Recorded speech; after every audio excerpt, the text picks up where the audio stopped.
창업했던 회사도 있고 타이틀이 중요한데 이게 오늘 강의 아마 화두일 수도 있어요. 충족된 욕구라는 부분인데 채워진 욕구, 충족된 욕구 그 부분이 여러분의 기억 속에 충족된 욕구가 뭐가 있을까요? 어떤 여자를 되게 만나고 싶어 했는데 막상 사귀게 되고 나니까 갈수록 정남이가 떨어지더라 뭐 이런 거 그거 비슷한 거예요. 어떤 회사를 되게 들어가고 싶어 했는데 다녀보니까 그렇게 주말이 기다려지고 못 다니더라고 이런 얘기. 사람이 어떤 그 기대를 가지고 있다가 그것이 충족되었을 때 막상 실수구나 도시에서 살다가 그 부분이 결국 나의 문제인데 그걸 자꾸 외부 귀인을 하는 문과니까 귀인 같은 말 알아듣죠. 외부 귀인을 하게 되는 그런 그래서 저도 그 중에 하나였고 그래서 저는 그 외국계 기업에 있다가 헤드헌팅 회사를 창업을 했었고 그 다음에 이제 실리콘밸리로 가서 그 세일스 디렉터를 좀 하다가 얼바인 쪽으로 내려와서 호텔업을 했었어요. 그리고 이제 난프로핏에서 일을 좀 하고 한국에 들어온 지 한 5년 됐고 스타트업 쪽에 지금 일을 하고 있습니다. 그래서 시작은 한양대 전자공학과 출신이고 대학원에서는 컴퓨터 설계 쪽 했었고 그리고 맨 마지막에 다녔던 카스텔 롱비치에서는 제론톨로지라고 제론톨로지 혹시 아세요? 뭐냐? 제가 굉장히 호기심이 많아서 내 인생이 앞으로 뭐가 닥칠까에 대해서 정말 궁금했었어요. 그래서 자, 뭐 강의 시작할 때 뭐 이렇게 아이스 브레이킹 하듯이 문제를 내야 된다고 해서 직선 기억 이유는 이거 답이 뭐예요? 뭔가? 1번 4번 오케이 1번 4번 뭔가 맞네. 자 여기서 쌓기나무 5개로 쌓은 모양이 아닌 것은 어느 것인가? 1번. 아 그래요?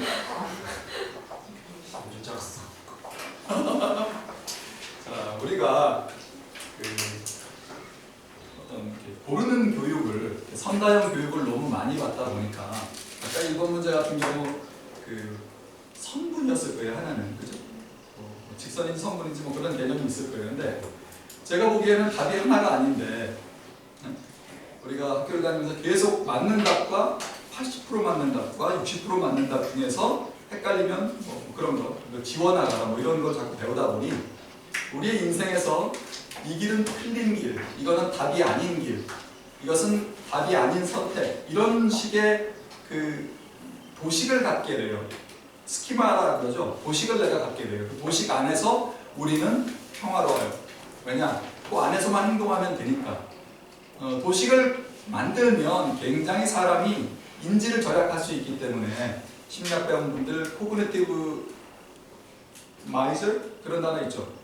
인지적 절약자. 내가 누가 늦게 약속 장소에 나타나면 제가 혹시 차가 빵꾸가 났나 뭐 지하철에서 누가 만졌나 뭐 온갖 상상을 해주고 걱정을 해주는 게 아니라 쟤는 원래 늦어 하는 게 제일 편하잖아 내 입장에서는 그렇죠? 뭐 그런 식으로 우리가 살아오는 그 가치 체계가 상당히 왜곡이 돼 있다는 거예요. 근데 이게 뭐 왜곡돼 있는 게 별로 불편함은 없는데 왜냐하면 그 안에서 내가 평화로우니까 그렇게 된 거니까. 근데 문제는 직업을 구할 때 또는 내가 직업을 유지할 때 그때도 이게 왜곡이 되면 내가 나를 속이는 바람에 상당히 인생이 꼬이는 수가 있어요. 오늘 이제 그런 얘기를 좀 했으면 좋겠어요. 그래서 맞다 틀리다 정오의 가치관을 버리시면 빨리 버리실수록 여러분은 평화롭게 인생을 사실 수 있습니다. Then there's no reason to believe that in choice there are only 3 possibilities, and one alternative is better, worse, or equal to the other. We need to introduce a new 4th relation beyond being better, worse, or equal that describes what's going on in our choices. I like to say that the alternatives are on a par. When alternatives are on a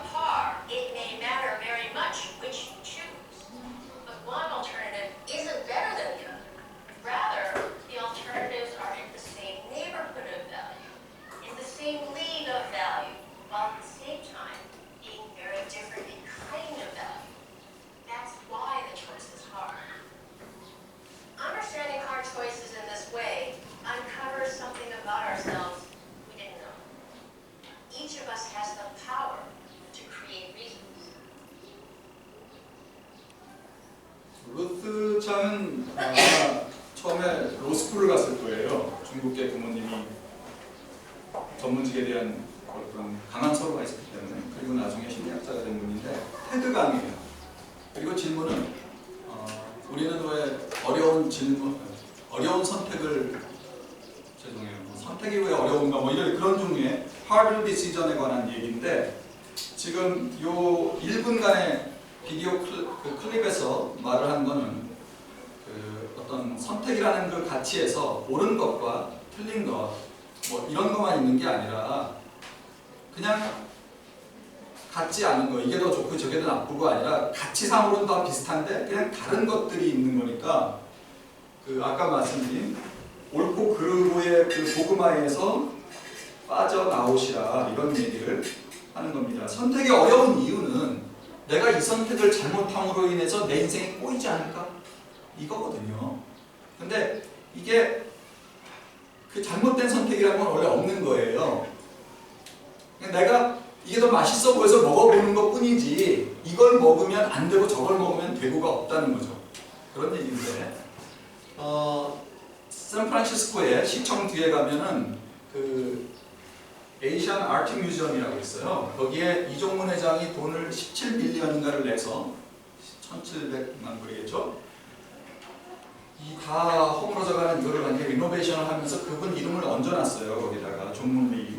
아마 이민 역사에 저 정도로다가 그 호스트 칸츄리에다가 기여를 한 분이 없는데 이 양반이에요. 종근당의 그 막내 아들일 거예요. 종자 돌림이에요. 그래서 그분이 돈을 내가지고 99년도부터 약 5년에 걸쳐서 많은 그 ICT 그러니까 이 정보통신 쪽 그 사람들이 거기를 다녀갔어요. 제가 일기로 다녀왔는데 그러니까 스탠포드 스쿨을 이 양반이 돈을 내서 가게 됐었는데 그 갔다 온 사람들에 대한 종단 연구를 제가 야매로 살짝 했어요. 그래서 여러분들은 지금 앞을 보면서 가셔야 되는데 앞을 보면 안 보이잖아요. 가서 뒤를 돌아보면 보이지만 그래서 이게 그 로지튜드널한 스터디라고 생각을 하시고 보셨으면 좋겠어요. 그 당시에 병특을 막 마쳤던 이강준 씨가 우리 중에 제일 어렸었는데 그 세월 동안 지난 18년 동안 그 사람은 그 중간에 워튼 가서 MBA를 하고 왔고 나머지 시간을 소프트뱅크라고 맥킨지 잠깐 들렸었고 소프트뱅크에서 아주 편안하게 한 12년을 보냈던 걸로 기억해 3년까지 살았습니다. 그러다가 이 사람이 어느 날 깨달음이 와서 이건 아니다 싶어가지고 지금 뭐하고 있냐면 티켓몬스터에 들어가갖고 그 여행 그 트래블 쪽에 본부장 아니 그룹장 그러니까 P&L을 책임지는 다시 말해서 지금까지 소프트뱅크 같은 투자역에서 훈수 남한테 이래라 저래라 이래지 그랬냐 이렇게 옆에서 훈수 두는 사람에서 그게 아니고 참모가 아니고 자기가 직접 병력을 이끌고 몇백 명을 데리고서 사업을 하는 그런 위치로 옮겼어요. 이게 굉장히 쉽지 않은 거거든요. 나이가 40이 넘어서. 이 사람도 어찌 보면 자세하게 얘기는 안 해봤지만 자기가 가지 않은 길에 대해서 되게 궁금했을 거예요. 너무 한쪽으로 치우친 커리어에 대해서. 우리 함희준 상무는 계속 뱅커로 남았고 권원일 씨는 다 얘네가 또래였는데 권원일 씨는 그때 커뮤니티를 만들었어요. 로스쿨을 졸업한 오바마가 시카고 할렘으로 들어가듯이 이 사람은 테스터라고 하는 영역으로 들어가서 테스터가 이 머리샷으로 보면 거의 바닥에 있어요. 그 QA 하는 사람들.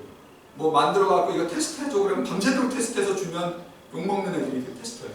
근데 그 테스터 커뮤니티를 만들어가지고 그걸 가지고서 그 마치 무슨 크라우드 소싱이 아니고 크라우드 아웃소싱 어떤 프로젝트를 전 세계의 사람들이 확 모여서 해주고 막 그런 방식으로 기업체를 만들었고 기업체는 2개 정도 만들었는데 하나는 글로벌하게 만들었어요.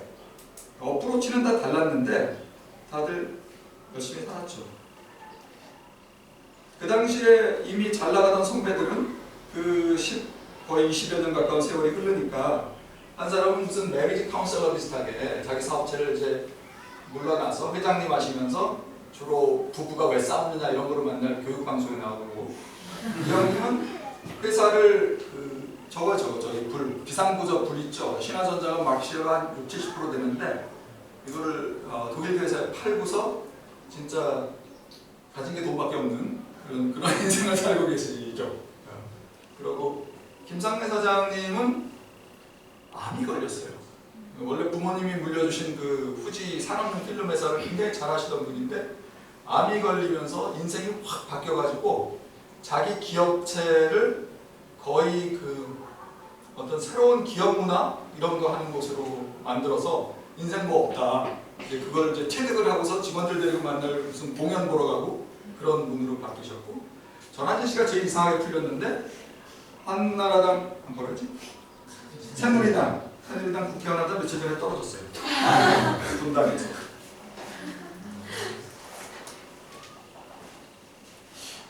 그 사람들은 많이 바뀌었다면 이 사람들은 지금 다 저희 동기들이에요. 비슷한 듯 그 길을 계속 가면서 조금씩 바꾼 사람들이에요. 사람들은. 그때는 국민참크에 있었는데 지금은 좀 다른 회사로 옮겼고, 김정주 씨는 그때도 앉아갖고 뭐 바람의 나라 어쩌고저쩌고 하더니 지금은 여전히 넥슨 하고 있고 숨었죠. 사실 JJ 아저씨는. 김병기 씨는 그때 우리는 그냥 심혜진이 남편이라고 생각을 하고 전 남편이라고 생각을 하고 있었는데 나중에 자기 회사 팔고 나서 여전히 투자하고 있었고, 이분은 공격적인 투자보다 아주 악명이 높은 사람으로 변했어요. 이렇게 허스타일 테이크오버라고 그러죠. 이렇게 살살살살 주식 긁어모아 확 덮치는 거, 그거 하는 사람들. 그쪽 동네에서 계속 가고 있어요. 몇 가지 유형을 지금 보고 계신 거예요. 이 사람들에서 기억하라는 게 아니에요. 사람의 유형을 얘기하는 거예요. 이분을 트위터에서 팔로우하는 분 계세요? 임정옥 씨, 에스티마. 한 분도 없어요. 이분 트위터 팔로워가 18만 명쯤 되는데 제 보스예요. 석종호 씨랑 같이 조선일보 기자하던 사람이었고, 제가 그때 만났을 때 조선일보 기자였는데 나중에 버클리 가서 하스스쿨 갔다 오고 나서 이제 라이코스 가서 팔고, 라이프 사장하다 팔고 들어와서 지금 스타트업 쪽에서 일하고 있고, 갑자기 여러 사람의 모습을 봤어요. 여러 사람의 모습을 압축해서 봤는데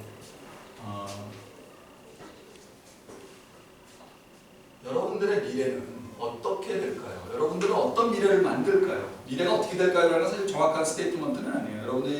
여러분들이 가만히 있는데 막 미래가 오는 게 아니라 여러분들이 만들어 나가는 거니까 어차피 그 만드는 과정에서 진짜 뭐 어떤 인생이 올까라고 우리는 늘 두려워하고 헷갈렸는데, 그거를 정확하게 이렇게 도식으로 그리면 이런 식으로 접근을 하는 거예요.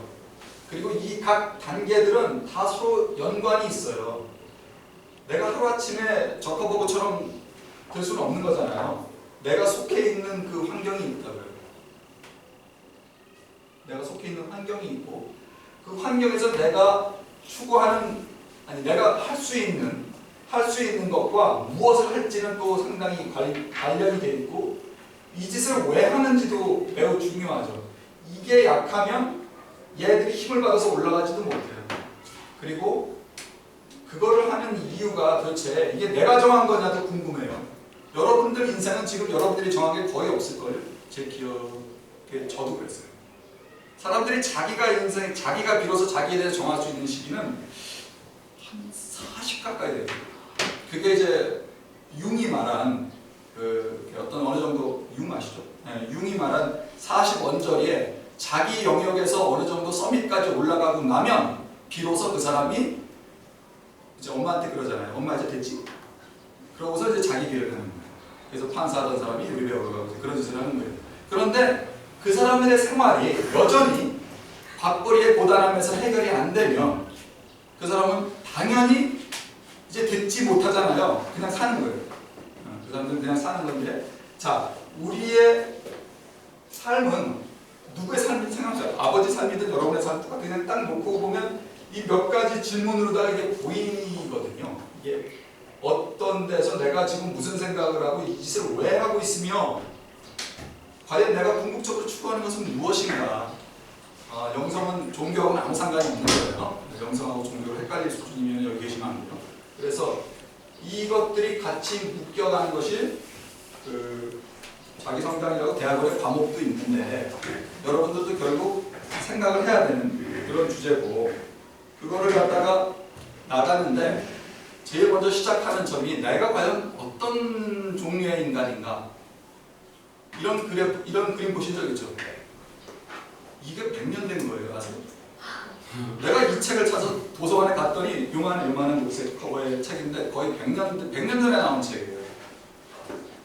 뭐 이런 얘기 많죠. 사회과학에서는 뭐 반은 타고난 거고 반은 후천적이고 뭐 이런 얘기인데 이 얘기는 기본적으로 사람은 어느 정도 타고난다 이런 식의 얘기죠. 그리고 그 타고났다는 것도 되게 웃기는 게 부모가 준 DNA도 물론 있겠지만 아주 작은 행동에 부모님들은 막 감화를 해요. 오, 로봇 갖고 노래? 과학자야? 뭐 이런 식의. 애는 이제 과학자라는 단어가 머리에서 자리를 잡아서 잘하기 시작을 해요. 못할 짓은 많이 하죠. 그래서 미국 통계에도 톡식 패런팅, 유독한 부모가 약 60몇 프로라고 나오는데 우리나라에 내가 볼 때는 90%는 유독해요. 부모님들의 영향에서 여러분들은 빨리 벗어나셔야 돼요. 어쨌든 이런 식으로 우리는 대충 사람들이 갖고 있는 그 애티튜드, 그 적성, 그러니까 그 능력을 말하는 거예요. 그런 것들로 구분을 짓기도 해요. 너무 무리한 걸 바라면 힘들죠. 그러나 그 기본적으로 내가 갖고 있던 적성이 무엇이든 간에 내가 어느 위치에 딱 이제 가게 되면 학교를 졸업했다고 칠게요. 학교를 졸업했으면 나는 어디론가 가서 일을 배우기 시작을 해요. 만화를 그리는 것이든 아니면 월급 받고 어디서 편의점에서 뭐 빵을 팔든 뭔가를 하고 있으면서 점점점 전문가가 되고 매우 잘하게 돼요. 그 난관이 뭐 해보고 나면 별거 아니라는 걸 깨닫게 되고 그 다음에 다시 이제 새로운 길을 또 찾게 되고 뭐 이런 식으로다가 사람은 전진한다라고 이제 홀이 말을 했고 커리어는 이렇게 단계별로 간다. 홀의 이론은 원래 한 10년 인터벌을 가지고 2번 바뀌는데 처음엔 이 사람이 이렇게 그렸는데 사실 그런 일은 일어나지 않죠. 제가 97년도에 외국인에서 들어가기라는 책을 처음 썼을 때 그 95년 도판 외국어 자료를 받아서 썼거든요. 그 당시에 그러니까 여러분들 태어나시는 분 대부분 태어나시는 20년, 95년 그렇죠? 맞나? 20년 전 맞죠? 20년 전에 대한민국의 그 어른들은 평생 직장을 1.8회 정도 옮겼어요.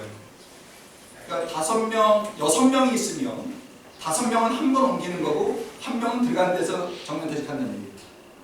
옛날엔 그랬어요. 그러던 시절이 있었고 그 시절에는 홀도 그래프를 그릴 때 이렇게 해서 이렇게 했다고. 그런데 그런 일은 더 이상 일어나지 않죠. 산업사회 끝나면서. 그래서 그 다음부터 사람은 커리어를 계속 바꾼다고 얘기하기 시작했고 이거 슬라이드 드릴 거예요. 쓰지 마세요. 제가 제일 좋아하는 이론은 쉐인인데 이거는 조금 생각을 하는 사람들한테 좀 적용이 돼요. 아무 생각이 없는 사람은 이거 무슨 말인지 잘 몰라요. 내가 누군지 좀 생각을 하는 사람에 대한 얘기예요. 내가 누군지.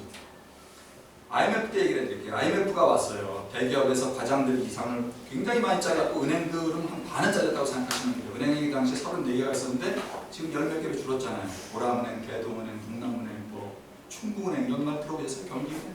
예, 있다가 다 죽는 거예요. 그 사람들이 다 어디로 갔느냐? 삼부 파이낸스니 뭐 이런 데 가고 채권 추심을 하다가 그나마 때려치우고 그때 조개구이집이 유행을 했어요. 예, 그래서 이거 다 유행이 있어요. 우리나라에 보면. 조개구이집들을 막 했는데 처음에 조개구이집을 차리고 나면 장사하는데 이제 너무 이렇게 몰입이 되니까 막 이제 옛날 사람들한테 전화해서 오라고 회식 우리한테 와서 하라고 막 그래요. 그러면 안 잘린 애들은 이제 젊은 애들이잖아요. 월급이 싼 애들. 걔네가 와가지고 막 부장님 막 이러면서 조개구이를 먹고 그 다음에 이제 좀 더 친해지면 술 한잔하고 아 그때 너무 맛있어요 나한테 뭐 이런 소리도 하고 뭐 이러면서 자꾸 세월이 흐르는데 이 조개구이집 사장님이 장사가 잘 안 되면 아무 문제가 없어요. 그럼 계속 조개구이집 사장의 마인드로 버틸 수가 있어. 근데 조개구이가 너무 잘 되는 거야. 그러면 이 사람이 이제 생각이 자꾸 바뀌어요. 내가 조개구이집 하려고 태어난 게 아닌데. 그 사람의 앵커는 뭘까요? 그 사람의 앵커는 아마 명함을 내밀면 아 여기서 오셨군요 하고 누군가 이렇게 인사하는 괜찮은 잡이 아마 그 사람의 앵커였을 수도 있어요.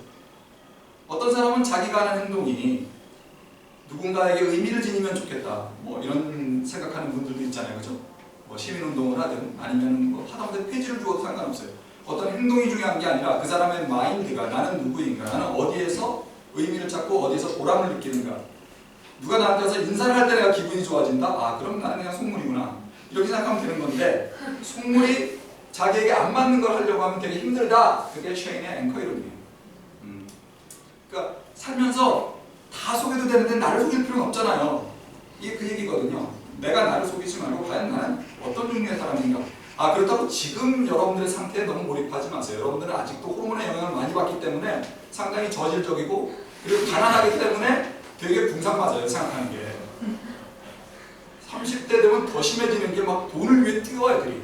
지금은 그래 좀 덜한데. 근데 그거는 그냥 코호르트 이론이라 해서 그 시기별로 나타나는 증세에 지나지 않고요. 조금 더 몰입해서 찾아볼 필요가 있어요. 그 부분은.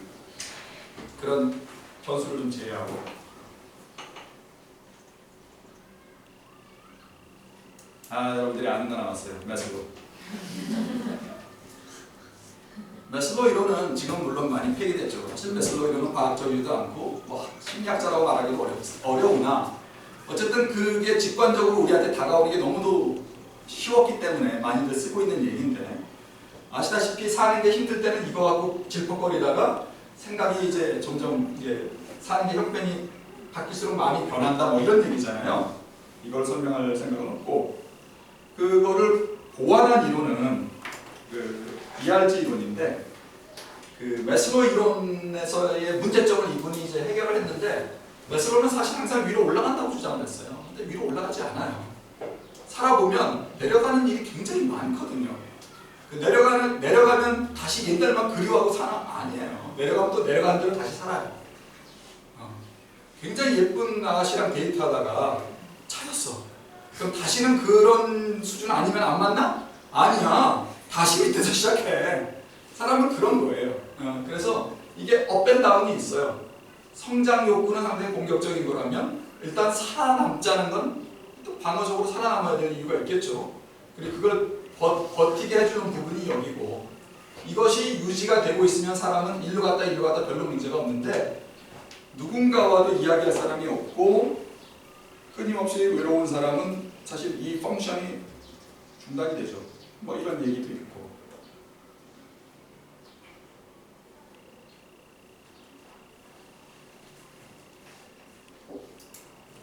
자, 질문. 본인이 약간 변덕스럽다고 생각하는 사람 좀 들어오세요. 손 내시고. 방금 내가 거짓말을 하고 손 안 들었다. 공감한 사람이 뿐인데 우리는 매우 변덕스럽습니다. 여러분 시대에 변덕스럽지 않다면 그거는 상당히 문제가 있는 거예요. 여러분 시대에는 기본적으로 깔고 있는 정보의 양이 매우 적기 때문에 그거를 토대로 내가 뭔가 결정을 내렸다가 새로운 정보가 들어오면 이게 아니었네 하고 또 간다고. 그게 너무 자연스러운 거지. 부모님이 어릴 때 사준 동화책 한 질 갖고서 지금까지 버티지 않는 한 여러분이 변덕스럽지 않을 수가 없는 거예요. 그런데 재미나게도 지금 이제 여러분들 부모님 세대는 그 정보의 양이 많지가 않았었어요. 고민의 여지가 없었고 세상에 나쁜 놈들이 뭐 탱크를 몰고 와서 정권을 잡았고 우린 싸우면 되고 뭐 이런 식의 아주 간단한 그런 도식을 갖고 있었는데 지금은 어마어마하게 세상이 빨리 변하고 있고 그러니까 세상이 변하는 거에 따라서 가치가 같이 변하는 거예요. 세상이 말하는 가치가 변하는 거고 내가 같이 변해요. 나 자신도. 그래서 여러분들은 자꾸 바뀌는 게 너무도 당연한 것이고 그 바뀌는 거에 대해서 길티 필링을 느끼실 필요도 물론 없을 뿐더러 변화할 때 이것이 너무 극단적인 그런 쪽으로 가지만 않게 잘 추스리시면 됩니다. 그러니까 변한다는 것을 두려워하지 말고 변하는 방향이 맞는가에 대해서만 생각을 하면 된다는 거죠. 근데 실제로 제가 헤드헌팅을 하며 보면 사람마다 중요하게 생각하는 그 우선순위가 달라요. 여기 보면은 젊은 사람들은 아직도 스톡 옵션을 받아서 돈이 될 거라고 생각을 하고요. 나이를 먹으면 그런 건 헛소리라는 걸 알게 돼요. 여자분들은 이 그래프가 여자인데 여자분들은 복리후생이나 근무 환경을 훨씬 더 높게 쳐줘요. 돈보다. 물론 돈은 중요하지만 그 다른 어떤 것보다. 그런데 나이를 많이 먹게 되면 이제는 이런 거 다 필요 없고 안 잘리고 버틸 수만 있으면 그들에게는 의미가 있는 거예요. 이런 식으로 전직 시에는 사람마다가 아니라 대부분의 사람들이 공통적으로 보이는 특성이 있어요. 그리고 이거는 예전에 내가 만든 자료인데 지금도 크게 변하지는 않은 것 같아서 제가 그냥 보여드리는 거예요. 그래서 우리나라는 뭐든지 될 수 있는 이 교수직에 대한 선호도가 매우 높기 때문에 교수들을 하러 가죠. 교수들을 하러 가고 그러다 보니까 교수가 안 돼도 되는 사람들이 많이 교수를 해서 그 사람들은 교수가 되자마자 다른 짓을 하기 시작을 해요.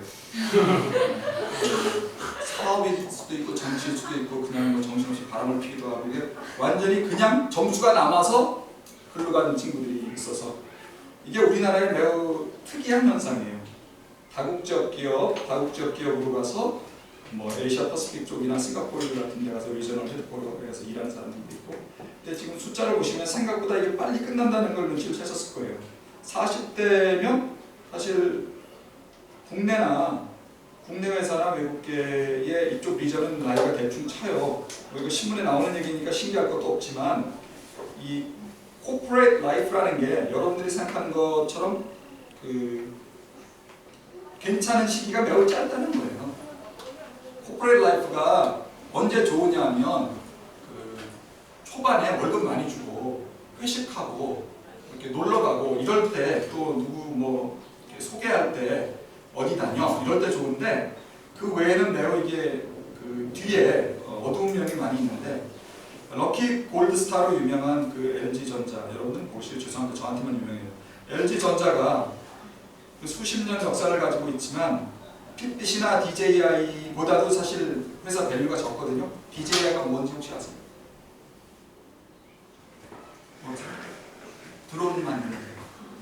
드론 만드는 중국 회사예요. 핏빛도 모르시는 줄 알아요. 그러면 핏빛 누구나 아세요? 샀어요? 사진 안 갖고 괜찮아요. 이런 회사들 만들어진 지 5년씩밖에 안 된 회사예요.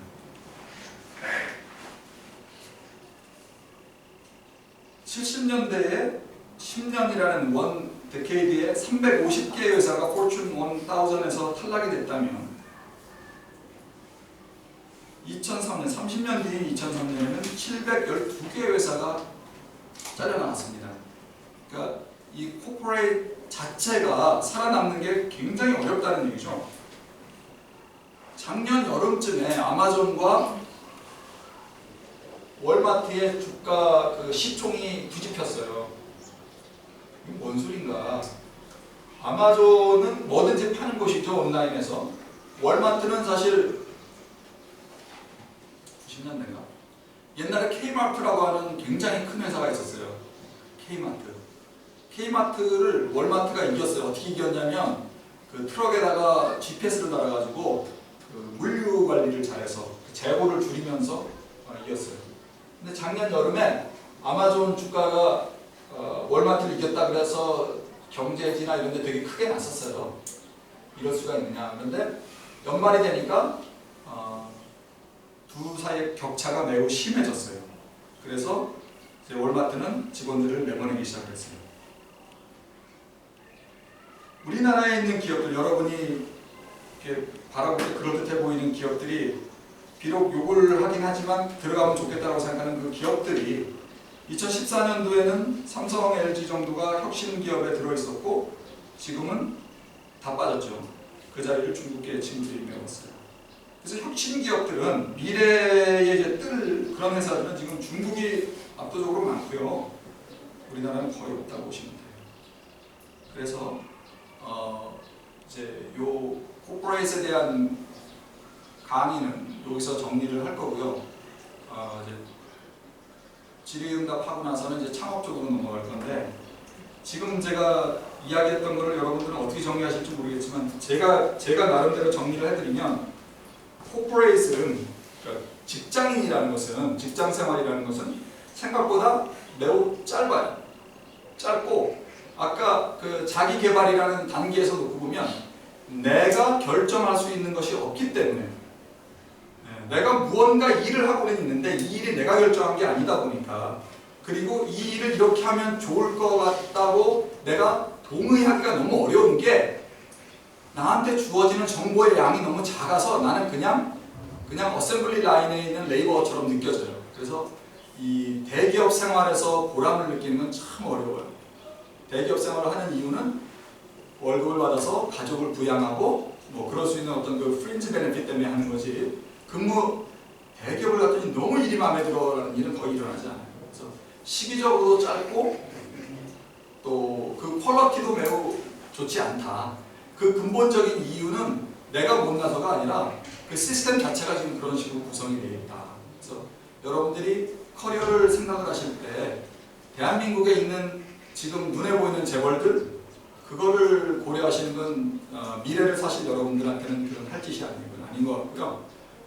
굳이 뭐 기업 생활을 내가 좀 해보고 싶다 그러면 차라리 중국 회사에 취직을 하시는 게 제가 보기에는 훨씬 더 일단 광해선 이지민 아저씨 잘 되는 회사에 가서 있어야지 머슴을 살아도 세금을 잘 받지.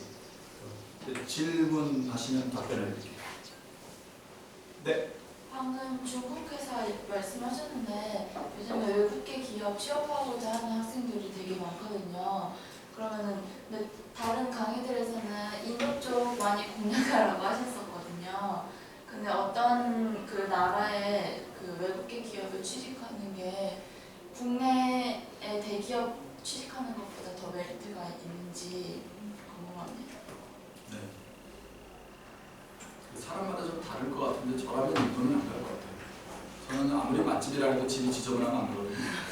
그러니까 기본적으로 내가 생각하는 그 틀이 있는 거예요. 삶의 질이라는 게 있다고. 갑자기 하루아침에 옆에서 똥 누는데 밥 먹고 이럴 수 없는 거라고 그래요.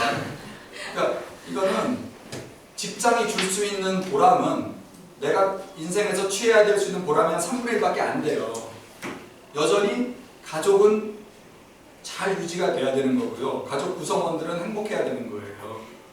그거에 내 직장이 피해를 줘도 안 되는 거예요. 아빠 따라 인도 왔는데 굉장히 불행해졌어. 이런 거는 있을 수 없거든요. 그렇다고 그것 때문에 헤어질 수도 없는 거고요. 그래서 그 전에 이런 취업 관련해서 질문을 받을 때는 저는 뭐 베트남이라든가 이런 종류의 좀 거리가 가깝고 저는 싱가포르에서 직장 생활도 했었는데 직장 생활은 아니고 그때는 창업한 회사에 처음 들어가서 같이 창업 멤버를 했었는데 그 정도면 괜찮아요. 거리상으로도 괜찮고 회사 나라도 깨끗하고 별로 그 사람들과의 그 차이가 많지 않아요. 이게 소시오 이코노미컬리 비슷한 종류의 사람들하고 둘러싸여 있는 건 굉장히 행복한 거예요. 그러니까 여러분들이 배우자를 고르든 직장을 고르든 자기 주변에 있는 사람들이 나보다 낫고 나랑 최소한 비슷하게라도 해야지 내 삶이 유지가 되지.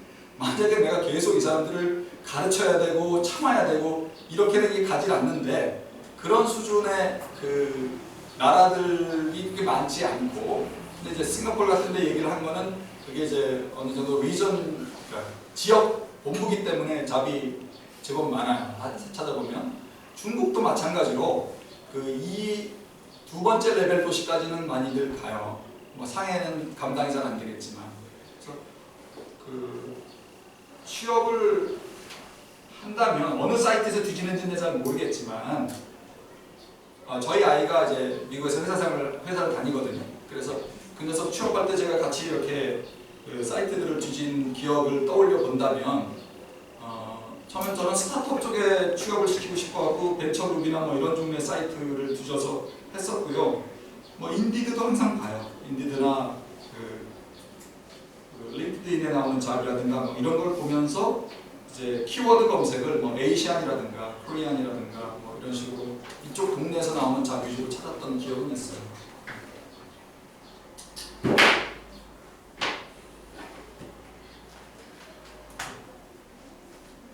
물어보세요.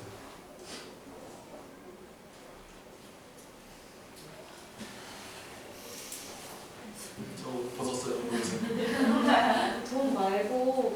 돈 말고 네. 그 기업에 들어가서 커리어 쌓는 거에 최고의 베네핏이 뭐예요? 커리어를 쌓는 가장 큰 베네핏은 제 개인적인 경험으로 보면은 내가 다룰 수 있는 연장이 많아지는 거예요. 그러니까 게임이라고 생각하시면 돼요. 이렇게 하면 여기서 무슨 뭐 바둑 카프도 나오고 이런 거예요. 이게 이게 결국 그러니까 나가서 창업을 하든 안 하든 레벨이 올라갈수록 커리어를 잘 관리한 사람들은 그 커리어에 맞는 잡을 할 수가 있어요. 이 기업은 어떻게 일을 시키냐면 이렇게 확 던져요. 이렇게 덤핑을 한다고 그 사람 머리 위로 그냥 계속 쳐내요. 아니면 이만큼인데 조금씩 뛰어다가 이렇게 만두 속 이렇게 싸듯이 계속 이렇게 하는 거야. 근데 이 손이 빠르면 이제 저쪽 던지는 것보다 빨리 쳐내거든요. 그러면 얘를 더 이상 얘는 숙달됐으니까 여기다 말뚝을 박아야지가 아니고 얘를 뺀다고. 얘는 그 다음 일을 할 수 있구나. 이런 식으로 일의 레벨이 자꾸 올라간다고. 그러니까 한 30대 초반까지는 스킬셋이 굉장히 중요해요. 영어 할 줄 아세요? 뭐 아니면 무슨 프로그램 다룰 줄 아세요? 포토샵 뭐 이런 소리를 한다고. 어디 나왔니? 뭐 이런 거 하는 거예요. 결국 학력이나 지능이나 재능이나 뭐 이런 다 스킬셋이에요. 그 영역이. 근데 그 다음은 30대 중반이 넘어가고 나면 그 다음부터 자기가 일을 하는 게 아니라 사람들을 잡아다 일을 시켜요. 그래서 우리는 그 사람들 보고 매니저라고 해요. 매니지를 해야 돼요. 매니지를 해야 되고 디렉팅을 해야 돼요. 방향을 볼 줄 알아야 돼요. 내가 이렇게 일벌레처럼 개미처럼 일하는 게 아니라 사람들을 일을 시키는데 기분 나쁘지 않게 일을 해야 돼. 내가 쟤한테 계속 끌려서 당한다라는 느낌을 주는 사람은 잘 매니지하는 게 아니죠. 무언가 내가 쟤한테만 두드려가면 일을 하는데 기분이 좋아. 이래야지 사실 좋은 매니저거든요. 그러니까 그런 매니지를 하게 되면 이제 뭐 그것도 물론 people skill이지만 그 단계가 되면 벌써 매니지먼트나 리더십이나 뭐 이런 종류의 언어로 바뀌고 흔히 하는 말로는 걔는 케미스트리가 잘 맞는다 우리랑 뭐 이런 모호한 표현을 쓰는데 결국 어떤 포지션을 맡겨도 그 사람은 조직 관리를 할 수 있다는 얘기예요. 요거를 할 수 있으면 40대 중반까지는 견뎌요. 그러고 요 다음 레벨은 이제는 과연 넥스트 웨이브로 오는 비즈니스는 무엇이며 어느 길목을 지키고 있으면 우리 회사가 다음 아이템을 잡아서 또 몇 년을 먹고 살 것인가 이런 인사이트가 필요한 거예요. 그럼 그 단계가 되면 얘들은 벌써 C레벨이라고. 그러면 또 한 10년은 견뎌요. 그렇게 해서 50 중반쯤 됐는데 뭐 그만둘 수도 있고 그 중간에 내가 나와서 창업을 할 수도 있고 누가 뭐 연락을 해서 뭐 지사를 만들 수도 있고 그러니까 어떤 기회가 오려면 그 나이에 맞는 또는 그 직급에 맞는 연장을 다룰 수가 있어야 되는 거예요. 그런데 이게 저절로 되는 게 아니라는 거지. 그 지하철에서 아줌마들하고 싸우는 할아버지가 갑자기 늙어서 저렇게 된 게 아니고 젊었을 때도 애소리였다가 저렇게 된 거예요. 그게 계속 사람이 어떤 인생을 사는가에 따라서 그 다음 라이프가 정해지는 거잖아요. 그래서 커리어 관리를 잘하는 잘해야 되는 이유는 특정 회사에 들어가서 배우는 거 없이 계속 거기서 빨리고 있다. 그러면 이제 그 사람이 그 다음 커리어가 좀 망가지는 수가 있어요. 그렇기 때문에 여기서 내가 다른 일을 해볼 수 있지 않으면 나는 옮기거나 뭐 그런 선택을 사람들이 하게 돼요. 넥스트 퀘스천. 네. 지금 여기 있는 모든 학생들이 각자 자기가 갖고 있는 목표가 있고 그 회사에 들어가려고 공부를 하거나 이런 사람들인데 취업이 어렵다 보니까는 이건 너무 일반화하는 거 아니야? 알기만 하면 되거든요. 저 같은 경우에는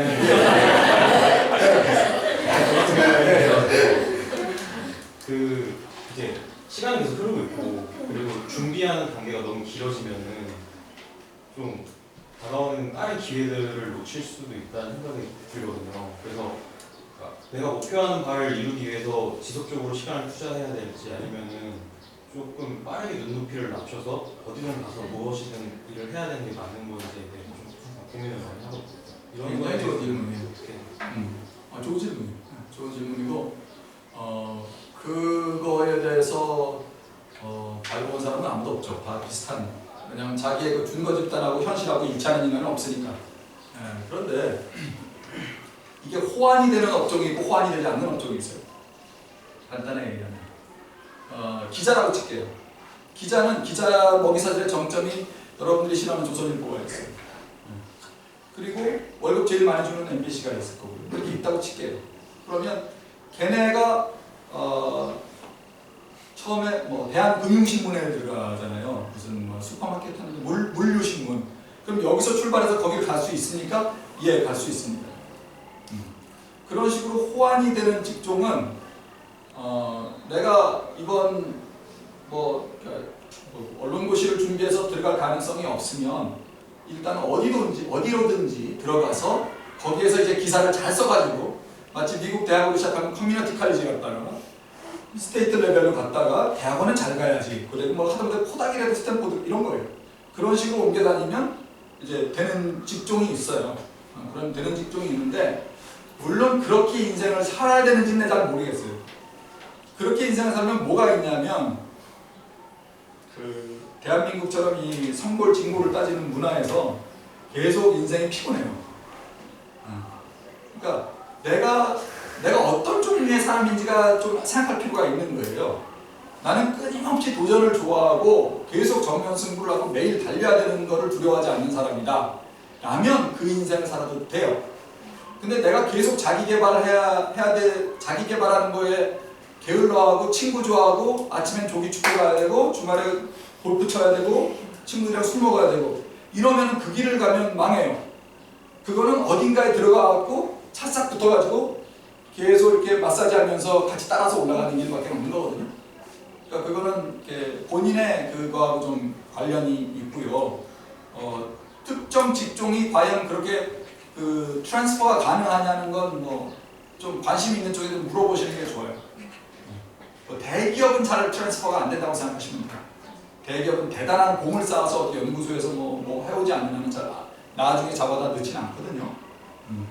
대기업은 어차피 피라미드 조직이기 때문에 나도 천한 애들이 세고 셌는데 받아주겠어요. 근데 기자는 그렇지가 않기 때문에 거의 직종마다 좀 달라요. 공무원조차도 좀 다르고 공무원이 못 가면 공사가 있고 공사를 못 가면 협회가 있고 우리가 모르는 그런 숨은 직장들이 되게 많기 때문에 그런 데는 또 많이 들어갈 수도 있고.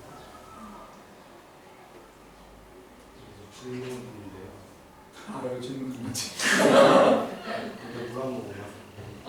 그렇게 근데 그 아까 스타트업 되게 추천하신 자기 물도 아니지 않았어요? 제목이. 그래? 우리가 없다고 스타트업을 추천을 해요. 근데 아까 선생님 기업에서 그 직장인들이 되게 생존의 행태로 생존의 연속의 그런 행태를 보인다고 하셨잖아요. 계속 뭐 커리어 계속 어디서 생존하고 어디서 뭐 해야 매니지 해야 되고. 근데 스타트업은 좀 그 커리어 쌓기도 전에 없어질 수도 있는 그런 가능성이 좀 농후하지 않나요? 네, 스타트업은 없어지죠. 근데 왜 추천해 주셨는지 좀. 스타트업이 없어진다고 구성원이 같이 없어지진 않아요. 살아있잖아. 사람들이 어떻게 없어요. 회사는 적지만 사람들은 어딘가는 옮기죠. 질문을 제가 잘 이해 못하는데 근데 추천해 주신 가장 큰 이유가 제가 궁금해요. 스타트업, 그러니까 취직을 하려면 스타트업, 아드님 스타트업에 추천하셨잖아요. 딸입니다.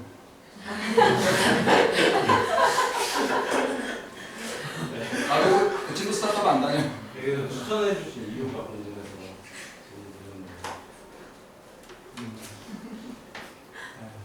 이게 지금 보기에는 스타트업들이 되게 꾀죄죄한데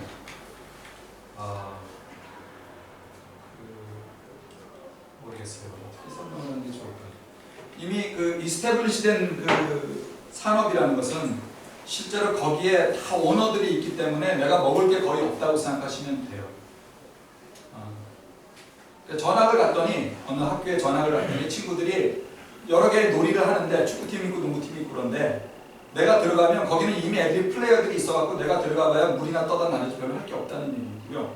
그럴 때 내가 새로운 놀이를 만들어내면 돼요. 내가 공을 뭘 하나 이쁜 공을 갖고 와서 우리 이거 갖고 뭐 이거 하자 하면 애들이 오면 내가 그거를 주도할 수 있거든요. 사람이 가장 보람을 느끼는 대목이 내가 아이디어를 내서 그것을 가지고 뭔가를 만들어보는 그 순간인 거예요. 그러니까 막내로 들어왔어도 하다못해 오늘 점심은 뭘 먹을까 해서 서치를 해서 어느 집에 데려갔더니 다들 개걸스럽게 먹더라. 야 진짜 니 덕에 우리가 이렇게 맛있는 걸 먹는구나 라는 그 별거 아닌 칭찬에도 내가 골라서 한 거니까 좋은 거거든요. 물론 이것보다도 진짜 좋은 기쁨이 있어야 되겠지만 그러니까 그런 것에 대한 그 재량이 없다는 거죠. 대기업 위주로 살게 되면. 그래서 스타트업은 회사가 망한다 그래서 직원들이 망하냐? 그렇지는 않아요. 이 회사가 망하면 위에 있는 사람들은 좀 같이 망할 수 있어요. 보증을 쓰거나 뭐 이런 친구들은 같이 망할 수 있는데 대부분의 직원들은 순식간에 다른 데를 이렇게 합쳐서 그쪽 문화는 다른 회사에서 같이 데려가고 그렇게 오래 다니지 않기 때문에 바로 새로운 팀에 이렇게 합류되고 그래요. 그렇게 이상하지 않아요. 거기는 뭐 거기 접혀서 이쪽으로 왔어요. 뭐 이런 거는 아주 일반적인 일이에요. 실리콘밸리도 그렇고 우리도 마찬가지예요. 네. 그러면은 유망하다고 생각되시는 기업이나 뭐 외국의 기업이나 상관없이 더 스타트업 기업이나 그런 게 있을까요? 그걸 왜 궁금해요? 유망한데? 어떤 직종들이 또 미래 그러니까 유행을 찾다 그랬잖아요. 아, 그런 차원에서 산업 직군을 물어보는 거군요. 네네. 오케이. 나는 회사를 이름을 달했는 줄 알았어. 그 이건 사실 내가 창업하려고 하는 건데.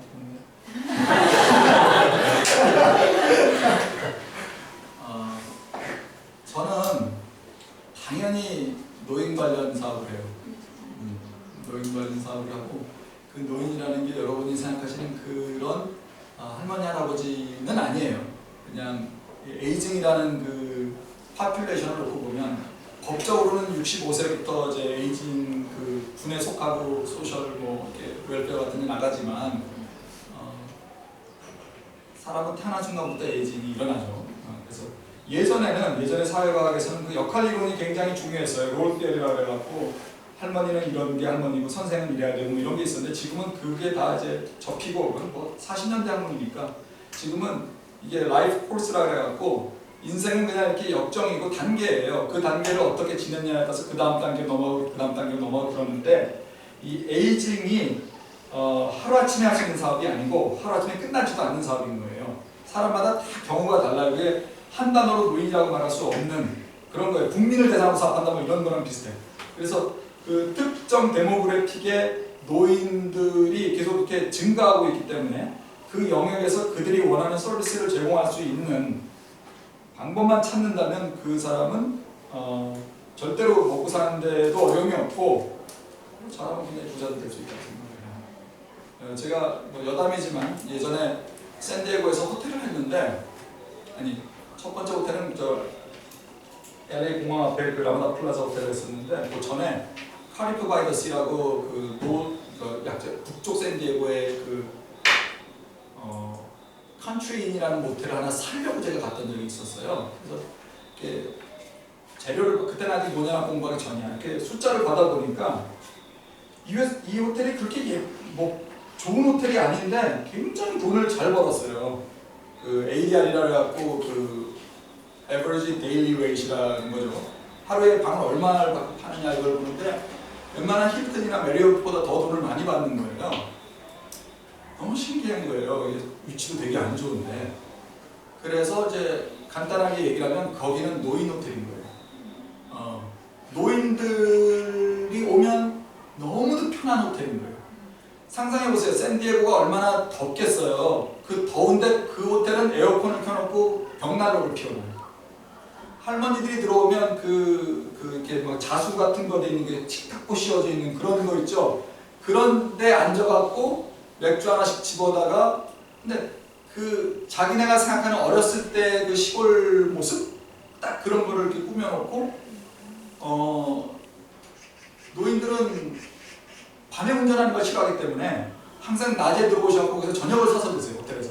그래서 돈을 또 잘 벌 수 있고 뭐 이런 여러 가지 그 호텔의 사업 모델이 노인에 특화되어 있는데 제일 중요한 건 노인네들은 새로운 거를 도전하지 않고 한 번 익숙한 사람을 만나게 되면 계속 그 집을 간다는 거예요. 이게 리피팅 커스터머처럼 이게 그 알토란 같은 비즈니스가 없거든요. 그래서 노인학을 공부하기 시작했어요. 이게 분명히 우리 시대에는 굉장히 중요한 그 메인 팀이 될 것이다. 제가 만약에 다시 뭘 한다면 당연히 사람들이 계속 몰려드는 그곳에서 장사를 하지 뭐 이렇게 빠져나가는 지금 무슨 소아과 할 일 없잖아요. 그런 얘기죠. 일단 브레이크 타임을 갖고 그 다음 이제 창업 쪽으로 넘어갈게요. 중간에 물어보고 오셔도 돼요. 네, 10분 드리겠습니다.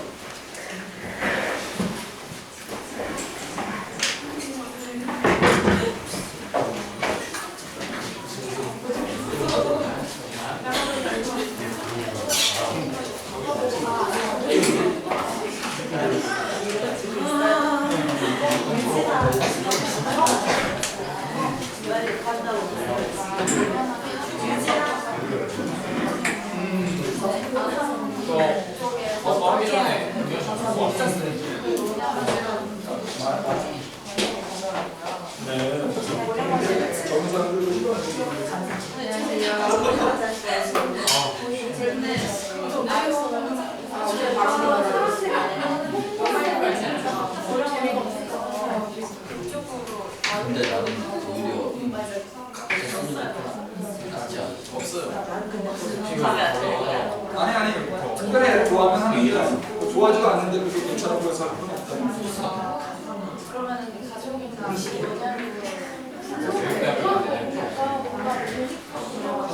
가족이나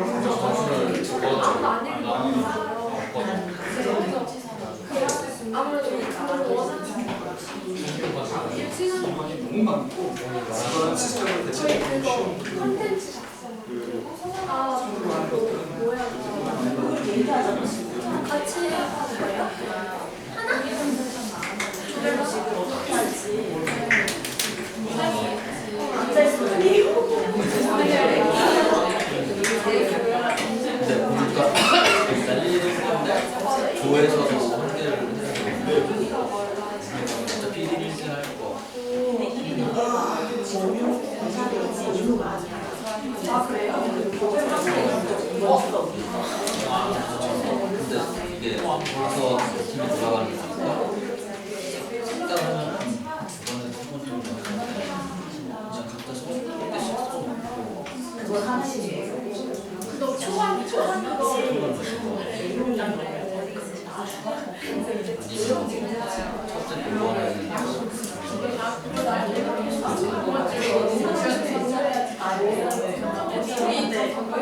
왜 기자가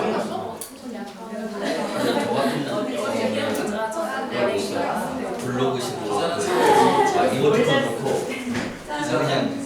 기자가 사회 언론이라는 블로그 이 사회의 의미를 언론은 지금 서바이벌하기 너무 힘들어요. 그래서 그 먹이 사슬에서 가장 밑바닥에 있으면서 깡패처럼 해서 벤치고 살고 있어요. 그래서 깡패를 주서 잘하는 몇명 언론만 살아남았고 나머지 다 그지처럼. 그러니까 이게 무슨 이미지를 할 수가 없고요. 왜 모든 이사가 그렇게 많겠어요? 상상해보세요. 그게 만약에 이유가 그러니까 내가 그 갖고 있는 어떤 지사적인 의미의 기자가 아직도 내 머릿속에 있다는 그런 너무 아웃데이트된 생각이고요.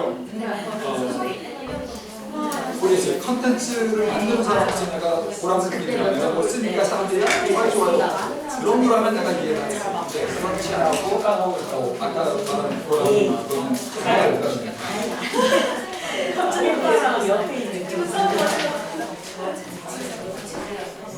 언론이 이 사회가 어느 정도 불안을 일으켜야 되는데 좀 선명해야 되는데 우리나라 언론은 선명한 관계를 유지하지 못하고 자기네들이 관리해야 되는 정치나 관료나 이들과 갈등을 하고 있기 때문에 전혀 그런 생각을 하기 힘들 거예요.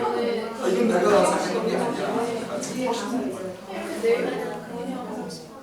굳이 다양한 스타일의 사진도 들어가는 사진이 없는 찍으면 거 여기 사진 찍고 보여줘요. 그렇죠. 그래서 젊은 기자들이 많이 그만둬요.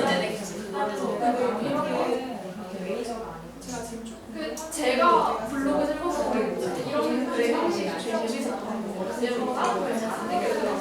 저는 가치가 없는 걸 너무 좋아해요. 나에게 주어진 에너지를 제한되고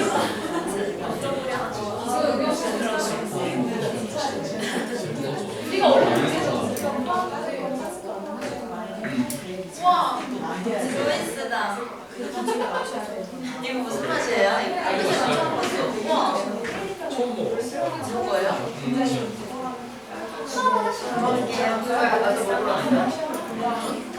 저도 먹어도 돼요? 예. 로이 이거 로이 순저예요. 머스 갔다 왔어요. 일본. 그러니까 저게 좋아서 하시는 거예요. 뭐 저게 직업으로 내가 선택할 때 저거밖에 없어요. 이거. 강의 베스트 강의 개인별 베스트 강의 냉면까지 이유는 다른 거 같아요. 예를 들어서 Y 근데 그 이유는 뭐 이런 게 여태까지 베스트랑 이런 많이 중간적으로 한국에 저희가 내가 한 달 지나고 쓴 거면 바로 한 달만 아니 그럼 자료 조사를 더 많이 해야지. 제가 세컨플레이즈여서 그런 식으로 좀 비싼 거 나를 들어오는 거야. 나는 들어올 때 주식 만들어주긴 했어요. 진짜 만드는 거 만들어봐 이번에 만들었는데. 또 다른 질문을 만들어보고 왜? 여자친구 들라고? 지금 상태에서 이걸 해야 돼. 진짜? 좀 만들어줘. 이제 되게 안 어울린다. 초콜릿을 그냥 녹여서 크림하고 그다음에 틀에 넣고 그냥 얼리면 그래요? 치면감이 이렇게 그러면 생크림 기름으로 많이 먹거든.